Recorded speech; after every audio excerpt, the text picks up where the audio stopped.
I'm actually good. Um, yeah.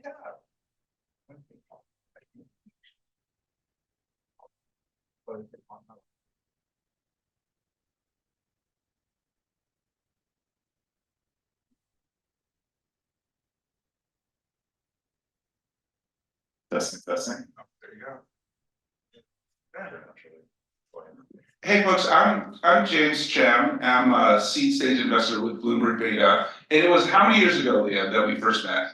We first met basically by the Embarcadero. And at that point, Leah articulated for me this vision of what basically how both the front end and graphs and sort of generated code would all fit together. And at that point, it all seemed kind of crazy and a little ridiculous, and thus I invested because that's sort of what you do as a seed stage investor. You invest in the companies and the founders who feel like they've got the right mix of like sort of visionary and crazy. And it's been remarkable to see so much of that actually happen. And so, so for that reason, we're glad to host events like this. I'm part of, again, Bloomberg Beta, a seed stage firm with Bloomberg as our own investor. We invest broadly in future work. I do with ML tooling and AI applications.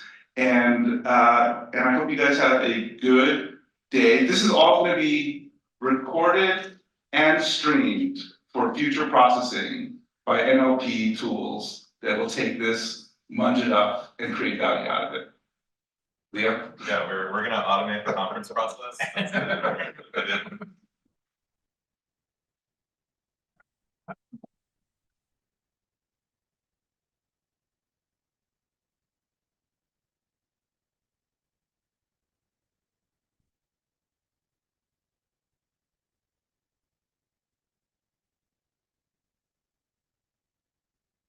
All right, yeah, welcome folks. Let me step out a little bit. So as James introduced, Leo, founder of Graphistry. And more importantly, welcome to Graph Planet. So we finally resumed the events after the long kind of COVID, whatever, break. So first of all, thank you for coming. Also new this year, we're doing a online live stream. This is also just, we have kind of a pretty widespread community for kind of like graph GPU community. We'll talk about that in a little bit. We're kind of expecting folks to be coming in and out all day. I know this is kind of like the kickoff of like RSA. So for folks who are in person, feel free to like just keep your badge, and then when you come back, like check back in and whatnot. Likewise, new this year, we're gonna have a reception. So for everyone who actually made it here like at 9 in the morning, thank you. So that's awesome. And yeah, we're especially for our speakers, I really expect a lot of in and out. Also, I want to do a quick thank you to some of the startups that we're doing with throughout the day. You'll be seeing some of these. So Symmetry Systems, aka Identity, Bloomberg, and of course Graphster team, and then also Silicon Valley Bank if you make it to the reception this evening. Often you'll see a lot of really cool speakers. This is kind of our chance to have see a little more, like we've always been doing these kind of more like AI correlation kind of type of machine learning kind of talks. And so you'll be seeing some great, like I think we have Berkeley, University of Chicago, Amazon, like Meta, Llama 3, some folks involved with that. So we'll have a lot of like really interesting folks today. So for everyone who helps make this a great event, thank you.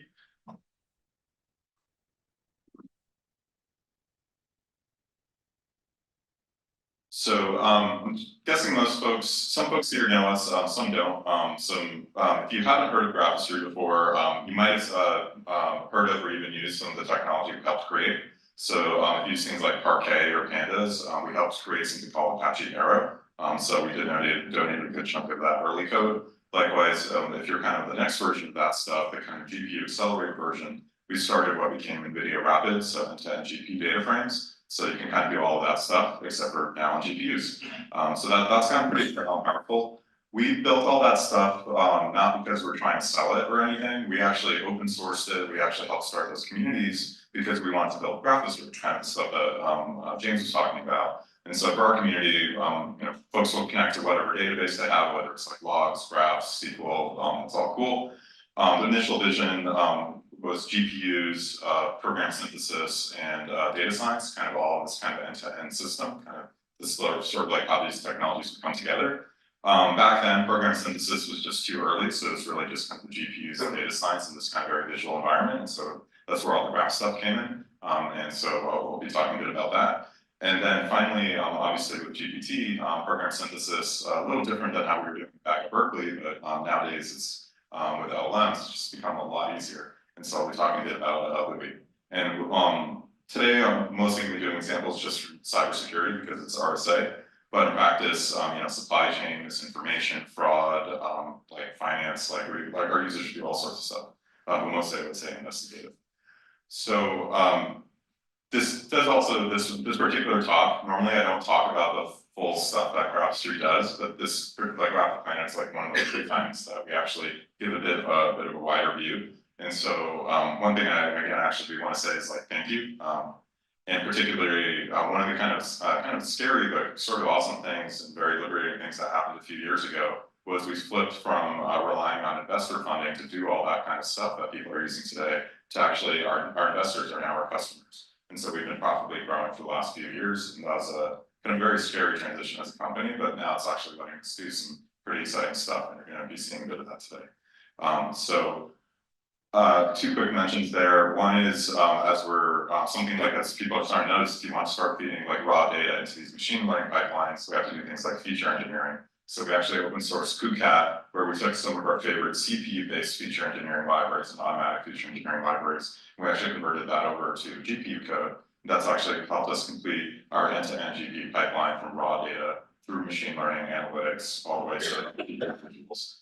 So that was kind of, we just released that open source. We use it. If you want to use it, it's great. Likewise, for our kind of more enterprisey users, one of the things we released was like observability, so that as you're doing these end-to-end GPU pipelines, you can actually see more of what's going on with the Graph3 stack.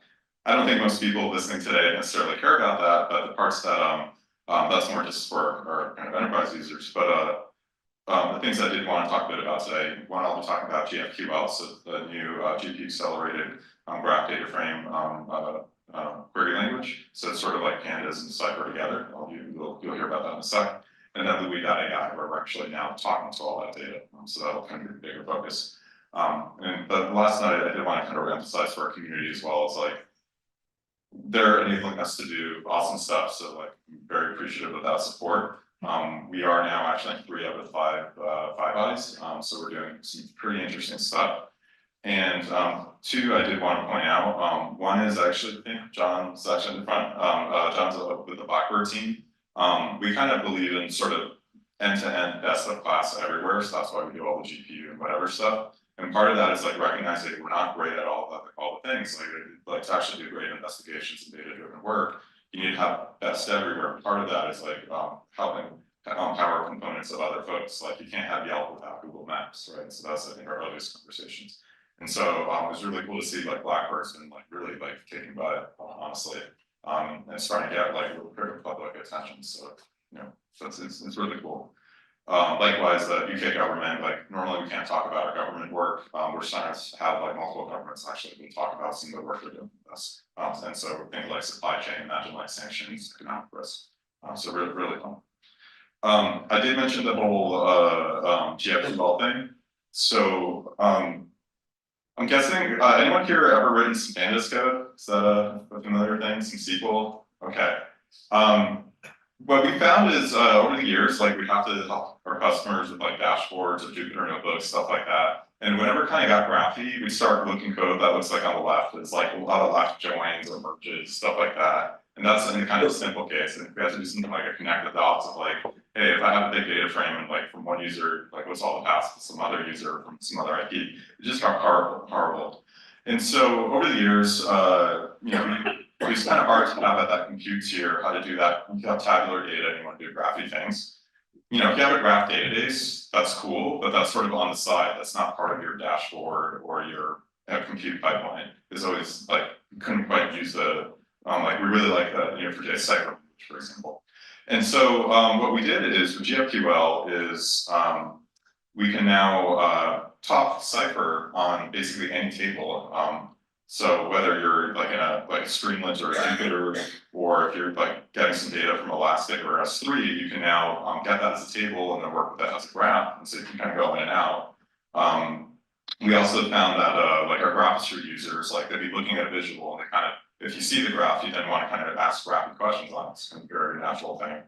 And then Louis, as we'll be seeing, is like as people are doing kind of these investigation sessions, often it is tabular, like you're kind of going from like Splunk query to Splunk query, but sometimes you also want to interleave a bit of graph workflow. So having GFQL is just really make sure it runs everywhere. But you know, if you have like 100 million edges and you want to keep it interactive, it's nice if it runs on a GPU.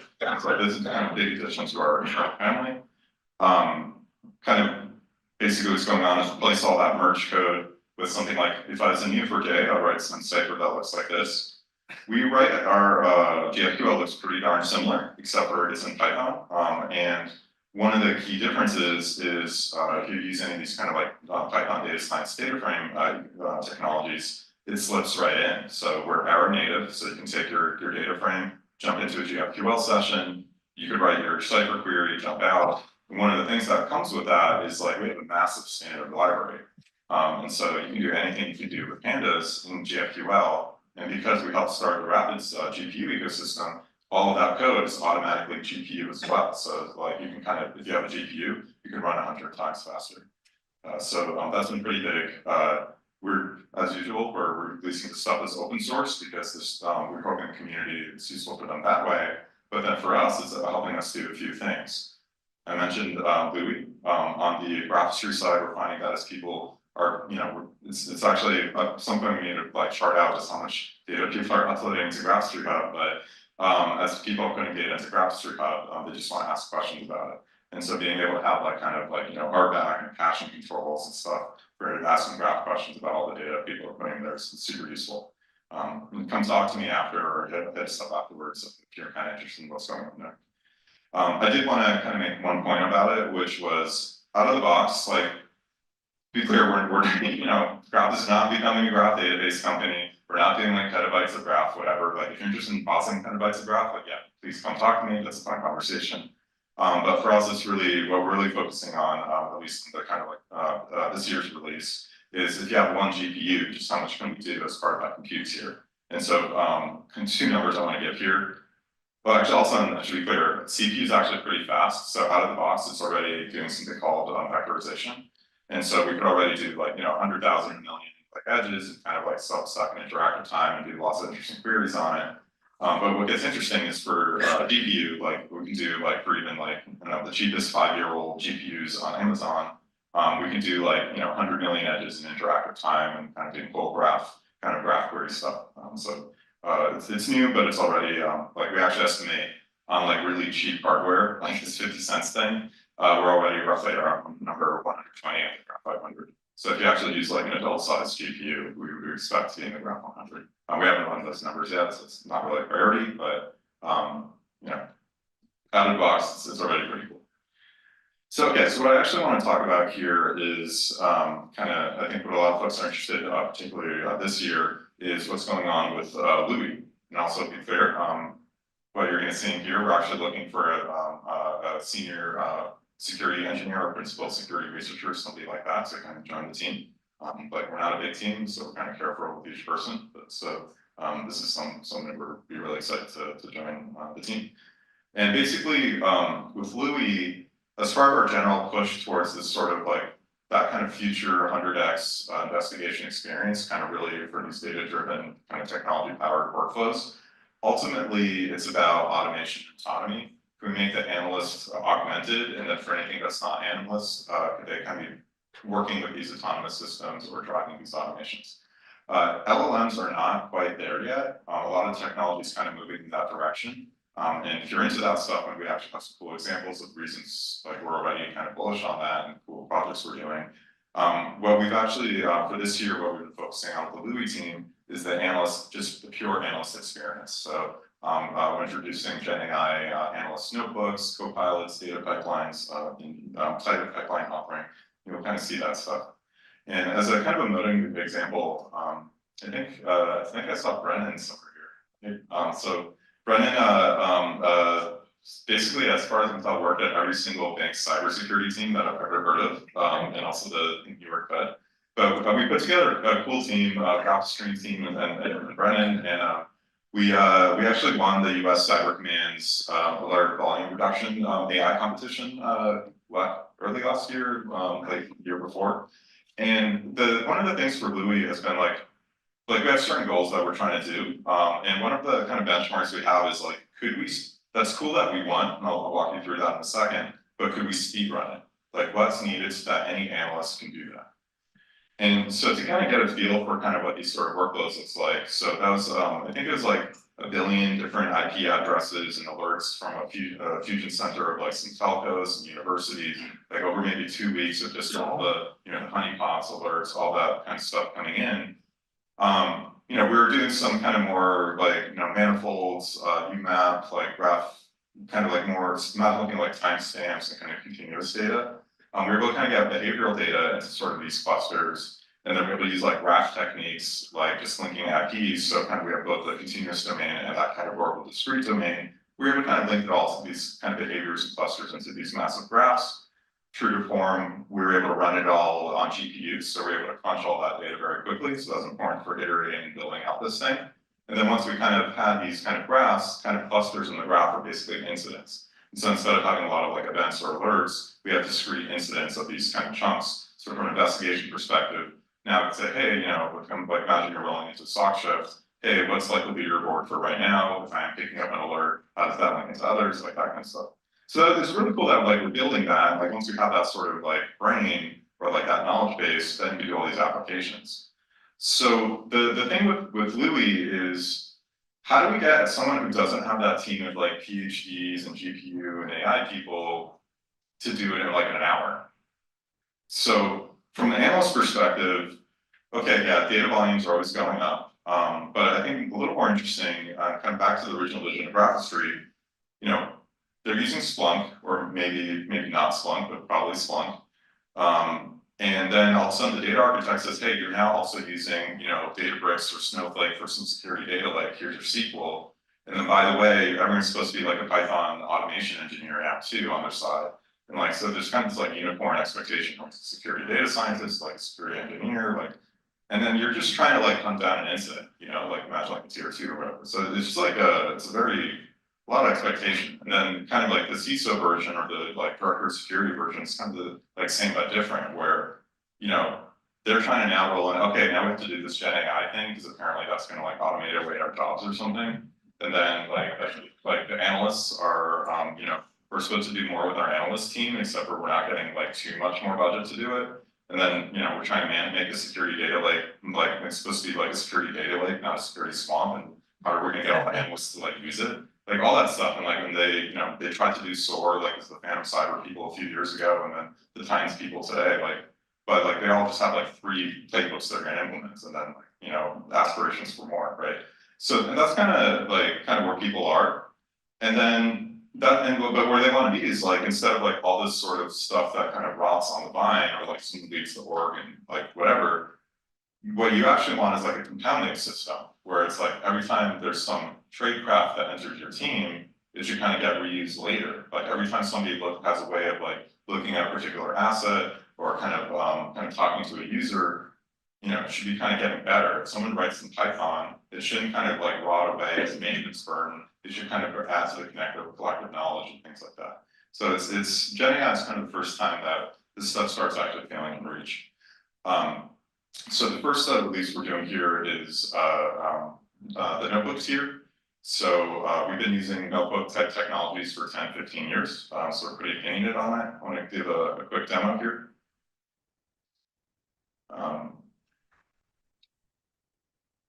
Give this a go. And I think I'm going to be able to do this one out of one minute. Put down the mic a second.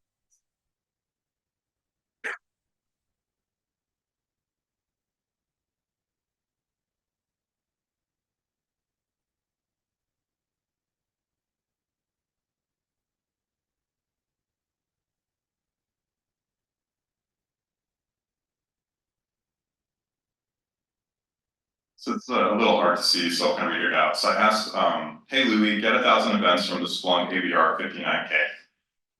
Actually, I probably a bit cooler demo if I actually generate the word Splunk, because what's actually going on is, I can do weatherman here.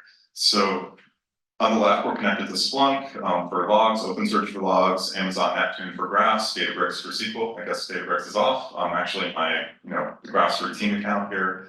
And when I ran that command, Louis had to do a few things. I had to figure out, well, which database am I talking about?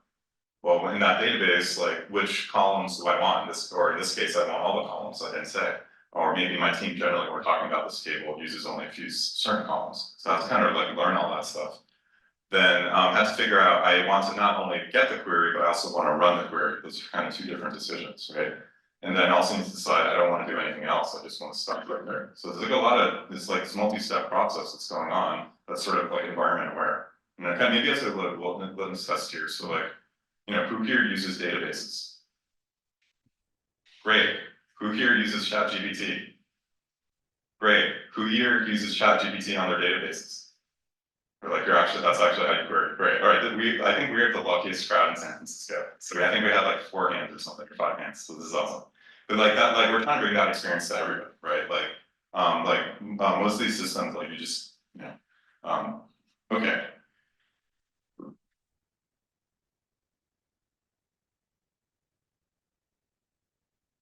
So just in the interest of time, I'm not going to go through come meet somebody on the team after, but I do want to kind of get some high level feels for it. So here I was able to ask, like for example, all right, create like a clustering, or in this case, I'm a data scientist, so I can say create a UMAP, create a UMAP embedding of this data frame. As a data scientist, that makes sense to me. As a security analyst, that's probably a bunch of like nonsense, right? Data scientists might say, a security analyst would say, hey, cluster the alerts. Louis will handle both of those and figure out that, well, you probably want to start with something like a UMAP, and it'll create this kind of interactive graph history session. So all of a sudden we can use graph history without, and we actually do, you can see at the bottom, it actually generates Python and stuff. You don't have to know our API, you don't have to be a data scientist to start using this. And then as you kind of grow the system kind of grows with you. So that's actually been like for, upscaling, like junior analysts or even senior folks who have new skills, this is kind of a big deal. Here, instead of doing the UMAP clustering, we're kind of that's some stuff we're doing that competition. We also just want to do regular graph, just connecting like not even the IP addresses, but the subnet 16s. Like I want to see that like a more zoomed out level. Instead of me doing the data wrangling, I can just ask Louis and I'll generate Python, and they'll get the data from Splunk, but then also generate Python to do the data wrangle, kind of run it in the sandbox. So we're starting with just the AI notebooks. Talk a little bit more, I'll get to that in a second. But we've been using these notebook systems for years, and we've actually been deploying notebook systems to security teams for years. And we've kind of learned how to be a little opinionated about, if you just give like a tier 2 team Jupyter notebooks, like two out of 10 people are going to use it, and they're not going to use it that much. So we've become very opinionated about what that means to bring Python notebooks experiences. So there are certain things we're doing, like natural language is actually the default. Databases are integrated by default. We're bringing in continuous learning, so that as like different, you're always going to have like that team leader or like that really into it person, but then everyone else just kind of wants to use it. Having to start your session and connecting to a Python kernel like that, and then like giving that to somebody else, and now it's like, oh, are you in your kernel? Are you in my kernel? Is the kernel dead? Can you please stop your kernel because you're using all the memory? Like all that kind of stuff. We actually made our own custom data frame reactivity engine.